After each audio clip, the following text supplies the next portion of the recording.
The moment the weather turns even a smidge cold, it's windy.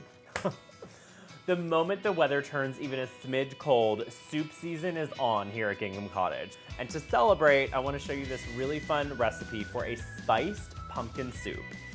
One of the things that I thought made me really cool when I started cooking at home was using an actual pumpkin. I got one at Trader Joe's and it had a little sticker on it. It said like how to bake it.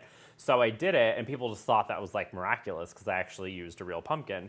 And by the way, we don't really know what's in those cans. So for this soup, I want to use real pumpkin. So I'm actually just going to go ahead and peel it.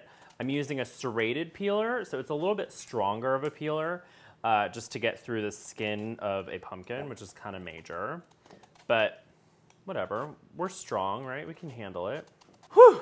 Okay, I got through it. I peeled the pumpkins. I don't even call this a bread knife because it does so much more than bread. So take a serrated knife, cut the very bottom off, and then cut the very top off, and then cut it in half. And then we have all the seeds to deal with. If you have time, you can certainly reuse the seeds and bake them and do lots of gorgeous things with them, but I'm just gonna move right along and make this delicious soup. Okay, now I'm just gonna cut this into little pieces for our soup. We're also using a chili, and I like the heat of the chili, so I'm gonna keep the seeds in, and I'm just gonna do a little dice. Dice is nice. And start by adding 2 tablespoons of coconut oil to a stock pot. This lovely little dish starts by frying the spices, so I'm gonna put in some turmeric, cumin seed, some curry powder, garam masala, and some mustard seed. I didn't have any mustard seed, so I'm using some whole grain mustard. So what the frying of them does is it helps release the oils so that they can give you their full expression and taste delicious. Now I'm gonna add my tomato paste, then my chili, my onion. So what happens when you cook like this is when you're frying the spices, you're blooming them, but then to bring the heat down, you add the other ingredients so that your spices don't burn.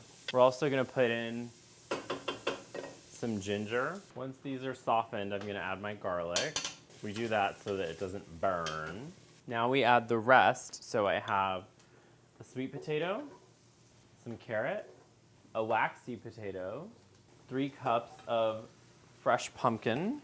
Make sure that that all gets coated with your spices. Looking good in the hood. Okay, now we add our red lentils and our stock. I'm using mushroom stock. You could use vegetable stock. Then we're just gonna bring this to a boil. All right, our vegetables are tender. They're looking lovely. Now I'm gonna add the coconut cream. Yes, delicious. Give that a little stir. I just want to cook it for like another 5 minutes, and then I am going to put the immersion blender in here and blend about half of it. Most important part, taste. See if we need any salt or pepper. Okay, everyone, the pumpkin soup is done, and it is looking great. I'm gonna try it. This is going to warm up all of your fall evenings. You've got to try this one. Please give me a thumbs up if you like this video. Check out some other videos to the left. And I'm gonna sit here and eat this soup.